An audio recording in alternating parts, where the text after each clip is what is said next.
Salut à tous, bienvenue sur Shady AI. C'est quoi cette plateforme? C'est un outil d'IA pour faire des recherches intelligentes. Évidemment, il sera notre assistant, nous indiquant ses sources d'infos, etc. Si on veut approfondir plus que l'IA, on pourra le faire. Voici quelques exemples qu'il nous donne. Le texte aura des citations. L'IA complétera ce qu'on trouve. On peut chatter pour chercher et créer du contenu à partir de nos docs. Mode sombre, 30 langues, 1700 plus styles de citation et plus.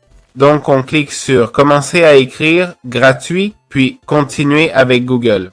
Bien sûr, vous trouverez l'appli dans la description. Allez, c'est parti. Alors, comment fonctionne Genie.ai? Comment utiliser cet outil? Pour commencer, allons dans la section Documents, d'accord? Si on clique sur Start with a Prompt, ça demande ce qu'on va écrire aujourd'hui. Mettons les effets sonores dans les jeux vidéo, d'accord? C'est un prompt moyen avec Fmod et Unity. Ici, on peut lui demander ce qu'on veut générer. On veut qu'il génère quelque chose de vide, ok? On veut des titres standards, d'accord?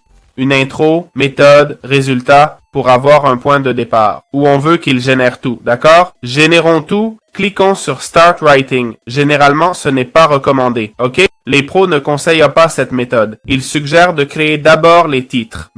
On peut le faire après, c'est pas grave.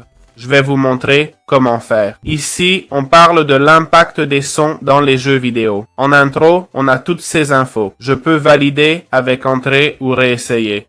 Pardon, pas entrée, la flèche droite. Il va générer l'info, d'accord? Vous voyez, il cite les sources. Si je clique ici, j'ai l'info sur la VR et tout ça. On valide jusqu'à ce que ça nous convienne. On passe à la section suivante et on valide. C'est quoi l'astuce? L'astuce, c'est que je suppose, disons qu'on veut ajouter un titre dans l'intro. Ce serait un titre, attendez, je regarde. Ce serait un titre de niveau 2. Le niveau 1 serait celui-ci. Ça dépend du type de titre, ok? Voici le titre 1, puis le titre 2, et maintenant un sous-titre du titre 2, d'accord? Un titre 3, et voilà, on l'a, non? L'évolution du design sonore, ok? On peut faire ça manuellement et utiliser l'IA juste pour nous aider. Comme vous voyez pour la référence, on a besoin du prix, ok? Voilà tous ces styles qu'on nous mentionnait. On a même le format APA ici. C'est le but de cet outil, compris? Faire notre recherche, la compléter et peut-être sélectionner des infos, ok? Je choisis cette info et je dis « Ajoute des citations », d'accord? Cite-moi ça. Et ça sans avoir à... Ici, on peut choisir des citations, voyez? On peut aussi éditer le contenu avec l'IA, ok? Pour améliorer la fluidité, compris? On lui dit de remplacer. On peut aussi paraphraser, d'accord? Expliquer plus académiquement, simplifier, rallonger, traduire. On peut résumer. Écrire un contre-argument.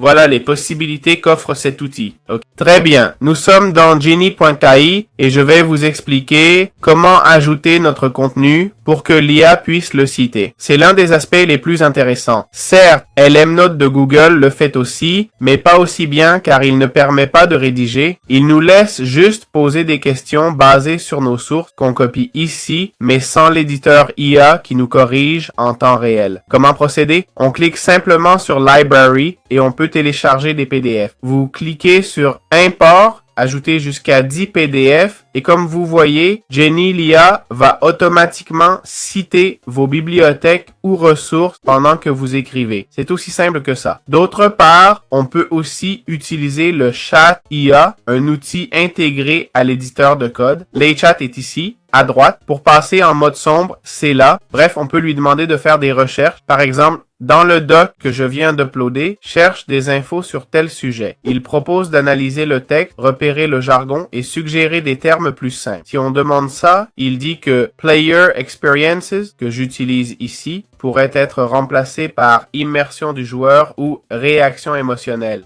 Il corrige aussi immersion et suggère d'autres améliorations. Mais comme je lui ai demandé ça, on pourrait lui poser n'importe quoi d'autre. Au final, c'est un outil IA de raisonnement qu'on peut utiliser comme on veut.